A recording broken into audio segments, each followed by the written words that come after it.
Our other big story tonight, the next portion of Michigan's no-fault auto insurance law went into effect last week, and it could end medical care for a lot of crash victims. Our Michael Martin brings us the story of how it's affecting a Hudsonville family. Michael?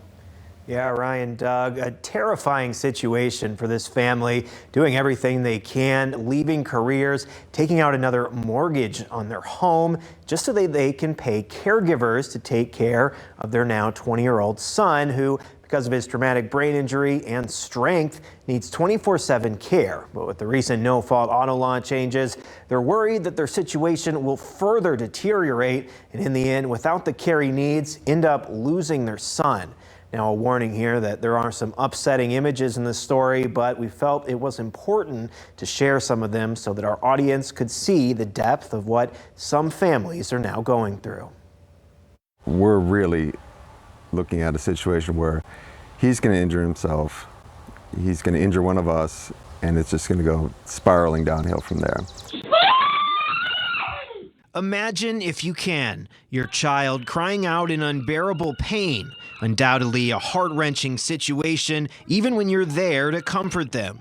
But for the parents of 20-year-old Zach, waiting for the sound of their son to yell out in agony is a constant. Zach was born with autism, but as a kid, he was also in a crash that left him with a traumatic brain injury. As a result of that, he has these sudden severe pain episodes where he becomes extremely self-injurious. He tries to bash his head in with either his fists or against a wall or a floor. This is in the middle of the night too. I wake up to this screaming at 2 and 3 o'clock in the morning. He now needs 3 caregivers at all times to watch him and make sure he isn't able to seriously injure himself. When he was younger, we used to be able to intervene with just one person. Eventually it became 2 and then 3 people. Zach's care has been covered via the family's no-fault insurance benefits they had at the time of his accident, through Titan and later Nationwide. His caregivers provided through third-party providers until 3 years ago when his mom created her own LLC to hire and staff caregivers after finding that other agencies simply didn't have staffers of significant size that could handle Zach. So for the last 3 years, they've only been paying the rate that they used to pay for independent contractors, and we've been losing money hand over fist ever since, trying to keep this afloat until we can get a fair rate agreed to. So while they've had problems being properly reimbursed since then, the cuts now in effect as part of the state's new insurance laws are making the situation more dire. A 56-hour cap on care provided by family members, and a 45% reduction in reimbursement rates for any medical care not covered under Medicare, which includes in-home caregivers. Now with this law change, they're trying to use that excuse to say that because his mother started the agency, that anything above 56 hours, because she hired the people, anything above 56 hours is not anything they have to cover anymore. Between 13 caregivers, including mom and dad, Zach requires about 504 hours of care a week. It's like being at a firehouse and you're waiting for that bell to ring and you got your eyes on a monitor.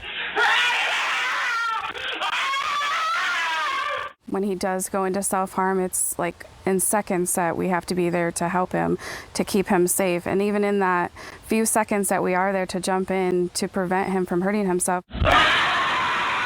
His parents are currently paying their caregivers out of pocket for anything their insurance isn't covering. Both have recently had to leave full-time jobs to be there for Zach. He is going to die. This is not just a joke or, losing homes. We'll lose our home on top of it, but Zach will die, and in a horrific manner. What they need to happen now? All we want is a fair market rate and be treated like any other agency and to not be subjected to this 56-hour rule, which should have never applied to us in the first place because we paid full price for unlimited care. And that should be what we get. While a legislative fix would solve their problem, they hope their insurance company is willing to reimburse them in a way that allows them to continue to provide their son the level of care they have so long fought for. I just want to keep my son alive, really. That's all we've been doing for years. The family tells me they are looking into the possibility of trying to access some of that $25 million that was set aside by lawmakers for care providers who can prove a loss due to their new no-fault auto changes that went into effect, as we mentioned last week. But advocates have said that, well, that process could take months for providers to actually see any money in hand. But aside from that, their continued efforts at negotiating with their insurance company, well, it's really their only options to keep their son's care afloat.